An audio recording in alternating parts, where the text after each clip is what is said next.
Welcome everyone to Dr. John Bedker's Leadership Podcast, the podcast focused on leadership. The episode will begin shortly.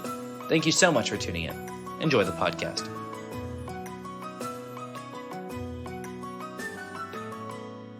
Welcome everyone.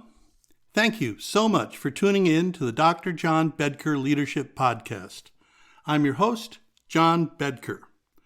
Well, we're at quite a time in our world, our turbulent world. We have a war footing, not only with the Russia-Ukraine war going on, but now currently an additional war footing, the Israeli-Hamas war. There's also very real potential for China, perhaps to invade Taiwan.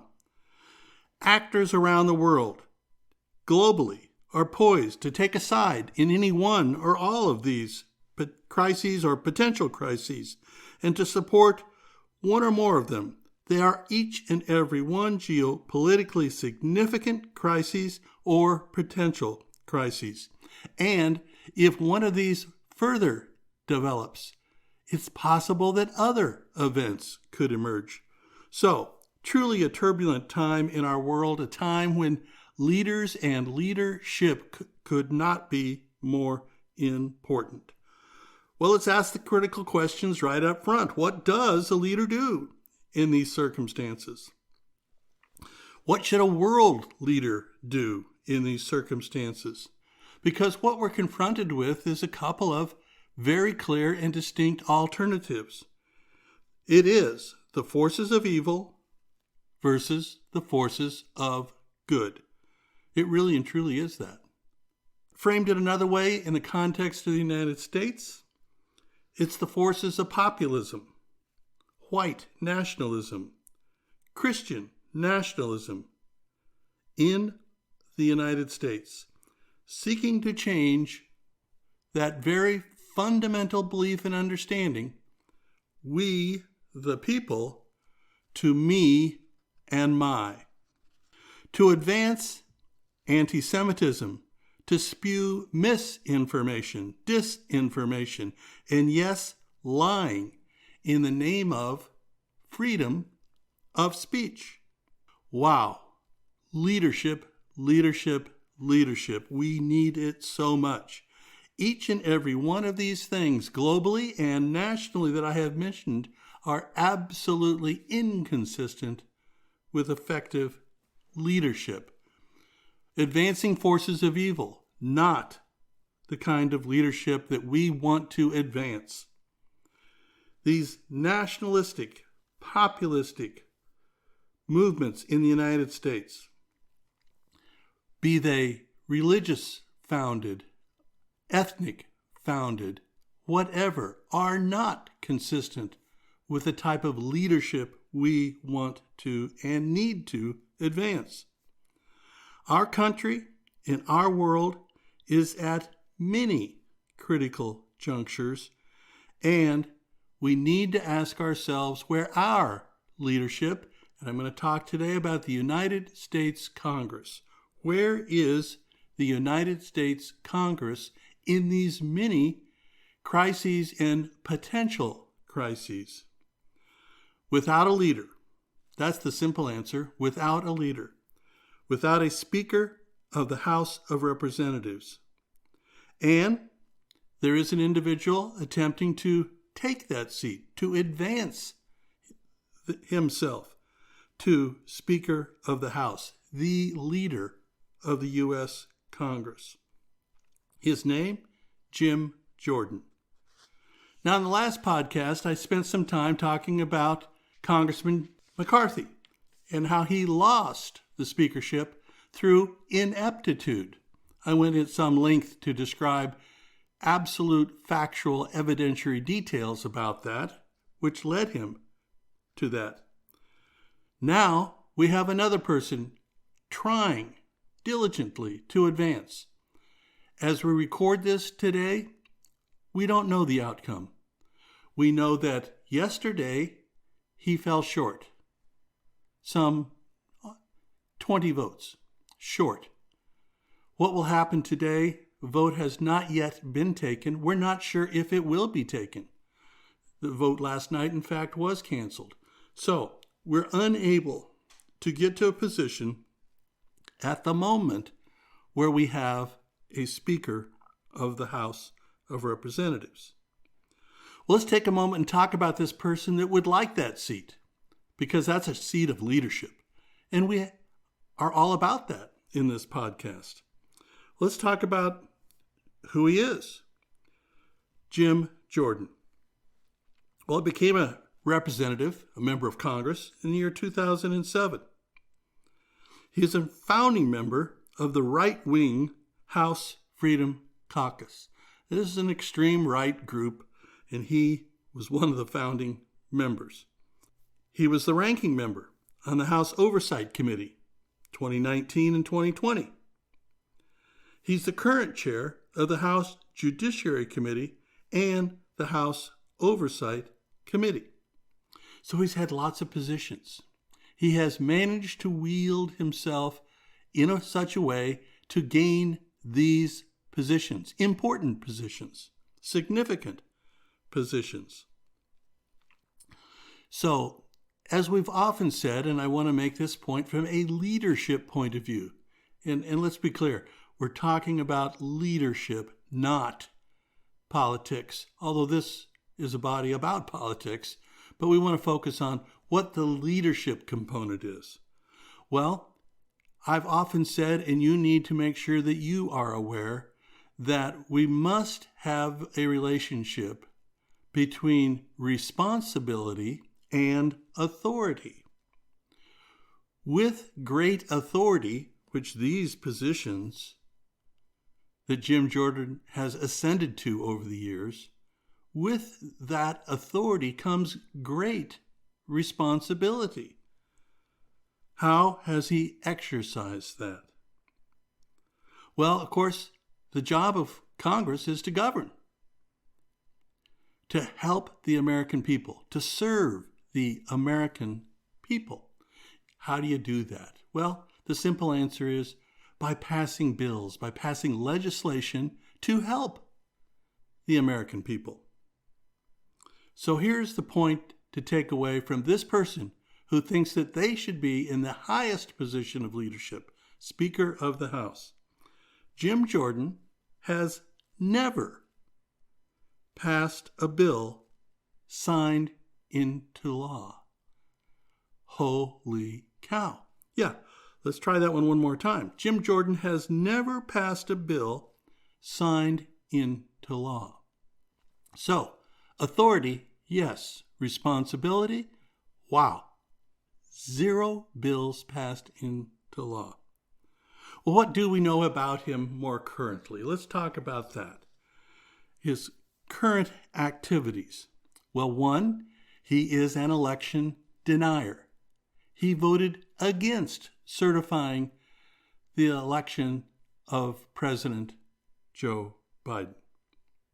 In fact, in the events leading up to and following the election, he has been described by a Metropolitan Police officer under oath as an insurrectionist. He's a person that worked quite closely with that group that was all about the events leading up to and following January 6th, the attack on the Capitol. Some would call it a coup on our government. He was keenly involved. To that point, he was subpoenaed by the January 6th committee to come and testify, to tell his story, to hopefully exonerate himself, if that were possible, in an evidentiary way, in a factual way, so important for leaders. He chose to not respond, to not attend, to not testify. He completely avoided ever coming to speak to the January 6th Commission, and did so with a subpoena that he just refused to follow. Okay. While in his current position, he has sought to attempt a process to begin to impeach President Biden without charge and without evidence. Remember how important facts are, how important the truth is to a leader. Here's a person who's seeking a very serious process, impeachment, without actual charge and without actual evidence. Well, what's he doing currently? Well, currently, the news stories that's out there in the public media says that he's really in this bullying effort, bullying his own Republican members to vote for him for Speaker. And he will, in fact, in a sense, shame them by doing multiple attempts to get elected. He certainly didn't make it on the first one. The one last night was canceled. We'll see what happens today. But he is saying things like, if you do not vote for me, I will work to primary you, to put someone up against you so that you might lose your seat. His mantra goes like this. This is a quote from him. What unites us as a party is greater than what divides us. Well, here's a person with quite a track record. What unites us as a party? Well, what unites us ought to be to help the American people. This is a guy who's never passed a bill into law. Is greater than what divides us. He's a founding member of this far-right, MAGA extreme group, but now wants everyone to get on board with him. So there's a little bit about the person currently running to replace Kevin McCarthy, the ousted Speaker of the House. This gives you, I think, a word picture of the state of the leadership of the Republican Party in the United States. A Congress without a leader, and one being presented is anything but a leader. It's kind of the opposite. So a real question is, will the House moderates, that might be a misnomer a little bit, but certainly the conservatives, more in the middle than that far right group, will those people stand up? Will they, as we always ask in leadership, do the right thing? Well, so far the answer has been no, but hopefully, you have to have hope, hopefully they will. Well, time will tell. So let's talk about the other side. That's really the focus today, but I really needed to build that case for the person who wants that job. Since the Republicans are in the majority, it is a Republican who will get to have that job. Jim Jordan is the person who wants it. He is a person who does not have the votes presently. Again, we'll see what the future portends. So, what about that other side, the Democratic Party? Well, it's led by House Minority Leader Hakeem Jeffries. He's from New York. He's a New York native. He's been a member of Congress since 2013. He has been described by many as a tireless advocate for social and economic justice. Wow, right there. When you go to that leadership thing, do the right thing. Wow, social justice, economic justice, those sound good. His understanding is we need to help the people from the bottom get up and the middle to expand. So, bottom up, middle out. Again, from a leadership point of view, that sounds reasonable. Following this incredible pandemic that the whole world experienced, he believes in relief and support. There's still much to be done in that recovery, and he has supported that. He wants to reform our criminal justice system, protect health care rights for all. Now, these are all legislative initiatives that Hakeem Jeffries has advanced to become law, unlike Jim Jordan. He was born in 1970 in Crown Heights, New York. I'm going to spend some time, I've given that overview there, on the legislative initiatives that he has tried to advance in the U.S. Congress. Let's talk about those just a little bit more in detail. We start with criminal justice. This is Hakeem Jeffries. I'm going to tell you his position and what he has done legislatively. I'm not going to list every single bill, but I encourage you to look. It's quite a lengthy list. Criminal justice. He believes the American people deserve a criminal justice system that's fair, that's effective, and that is compassionate. That seems reasonable from a leadership point of view. On the area of public safety, he believes that residents shouldn't have to worry about safety in their own home. Communities should never have to worry about being attacked due to their race, due to their religion, or due to their sexuality. He is an inclusive leader. I think that is a good thing. Housing. His position is every person in this country should have access to safe and dignified housing.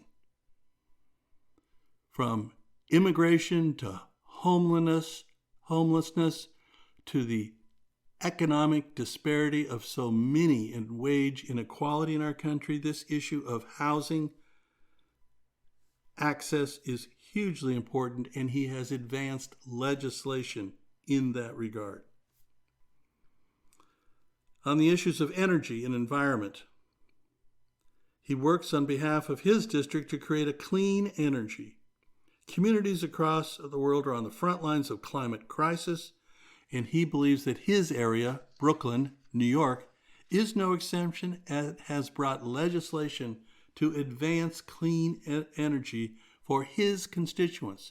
Think about that. Servant leadership, serving the people that elected him to office and that he represents.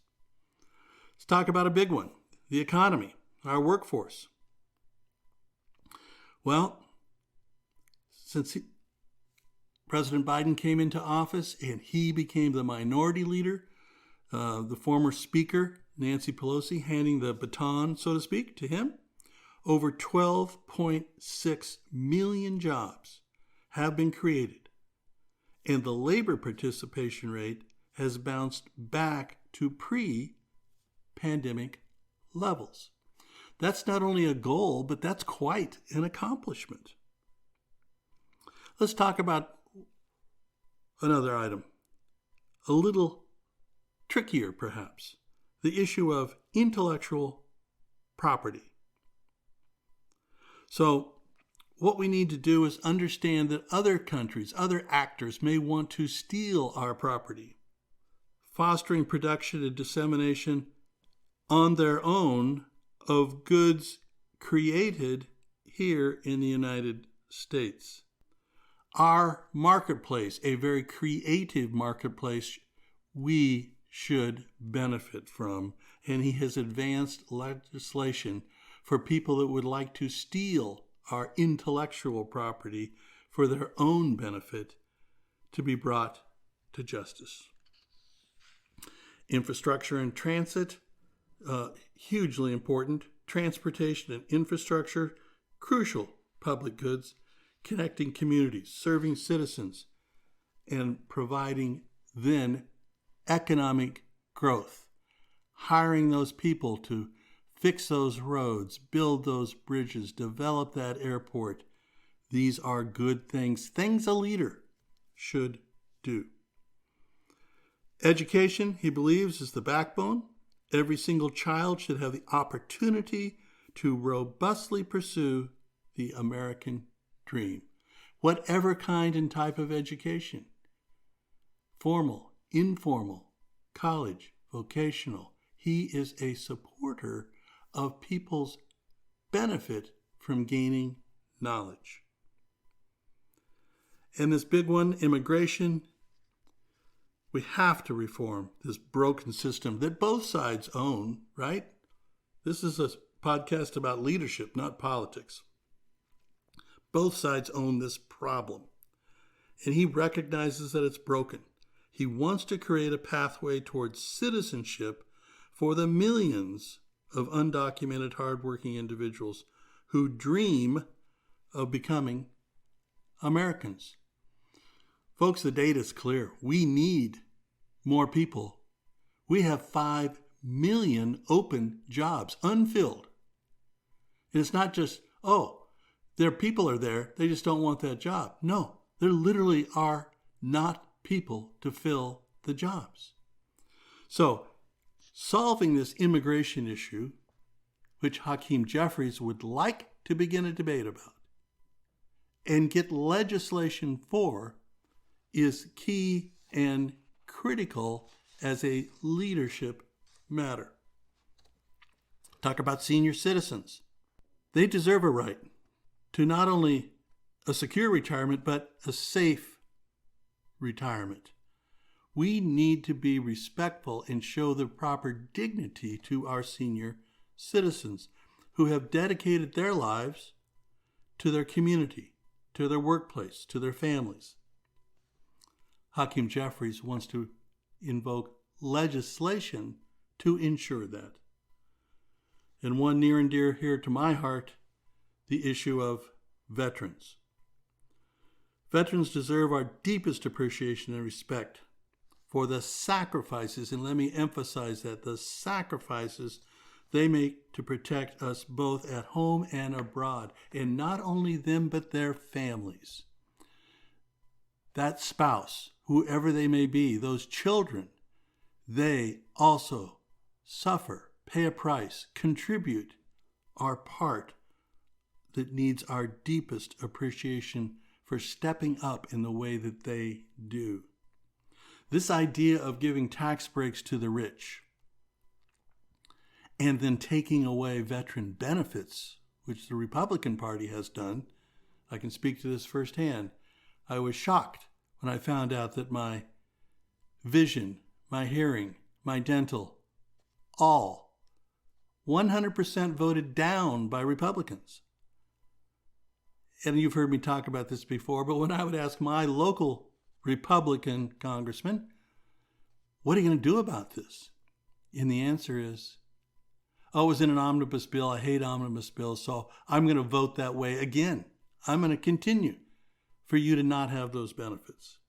Well, folks, I'll tell you, as a veteran, that is completely unacceptable.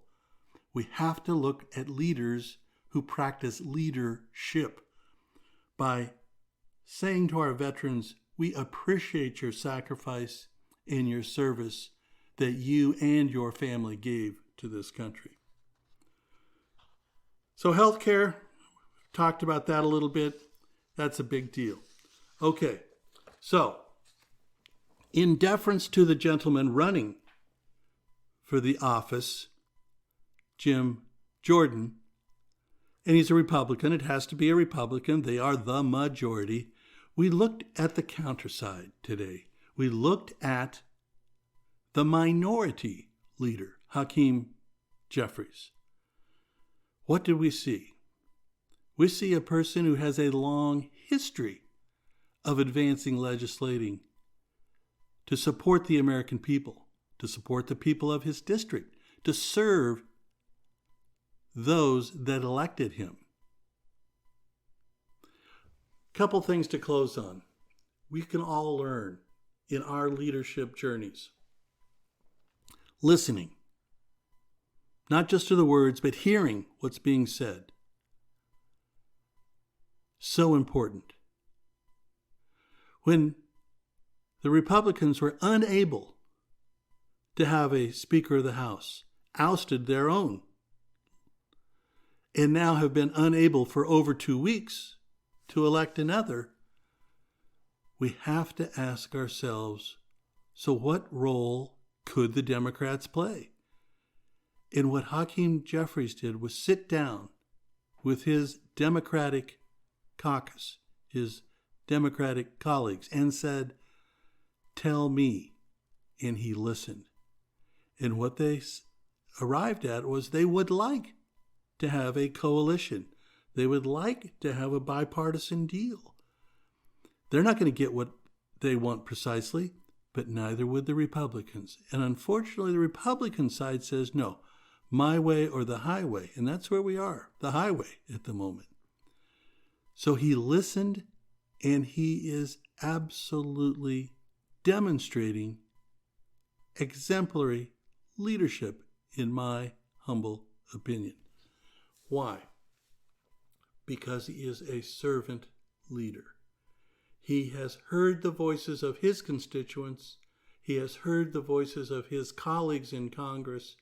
He has offered to help, and that help has been, so far, been rejected. We have a number of looming crises, certainly wars around the world and potential wars looming.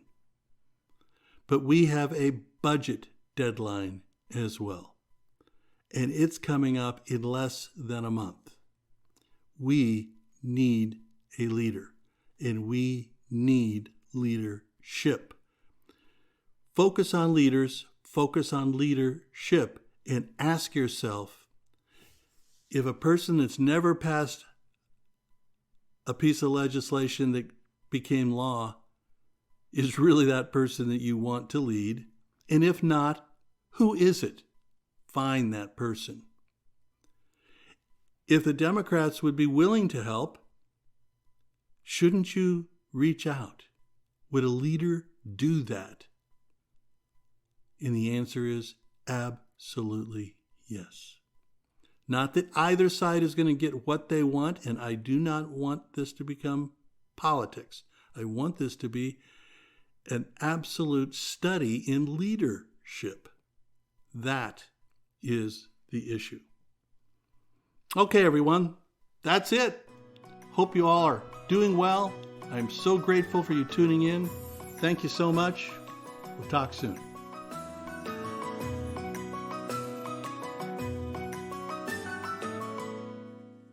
Thank you for tuning in to Dr. John Bedker's Leadership Podcast.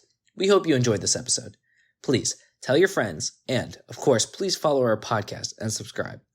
Thank you again for tuning in.